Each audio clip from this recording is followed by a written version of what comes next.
Hi, I'm Katrina, your Pilates teacher at KN Pilates.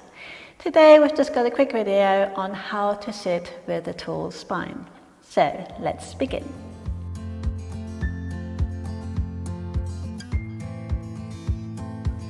It is quite common that for many people it's quite uncomfortable to sit on the floor. So in class I see it quite often, but it is something that's quite common just because we don't do this very often. And in the beginning, until we have the flexibility in the hips to sit comfortably, maybe in cross-legged or with the legs in front of us with a tall spine, we can use some props. Yeah, so if you find you sit more like this, and I would challenge you to take a picture because sometimes we think we're sitting tall, but we're not. So two things that tend to happen here. So people who are really comfy to sit on the floor, maybe in cross-legged, often sit too far forwards. Yeah, so then we just have to really remind ourselves to stack the ribcage over the pelvis. But the more common thing I see is where we're here. So the back is rounded this way and then the neck is extended that way.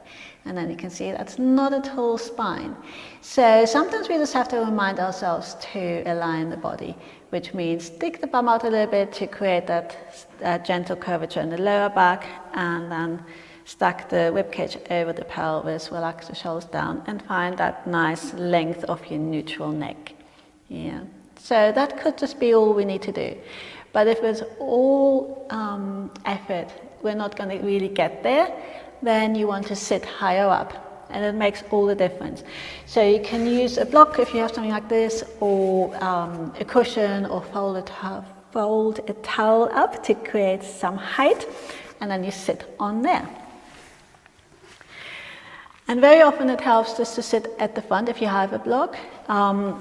When we sit right in the middle, you can just see what works best for you. But sometimes if we sit a bit further forwards, then the legs have a bit more space to just relax away. Ideally, we find a position where the knees are lower than the hips. And then you will already feel, if you're trying this, that you have a lot more mobility in the hips, and that relates to the mobility in the spine. So often just thinking about extending the lower back, so arching the back, sticking the bum out, that sort of starts that alignment all the way up to the neck. And it is really important to find that alignment, because only when the spine is in this neutral alignment can we create, for example, full rotation. So this, what we often do in class at full rotation, is a lot more effective than when we are in this position. We're not going to get very far because the vertebra can't actually go into that full range of movements when they are not in line. Yeah, so just as an example. Thank you for joining me today. I hope you found this video helpful, and if you did, please give it a thumbs up and subscribe. And if you have any questions or comments, please leave them in the comment section below, and I'll see you in the next video.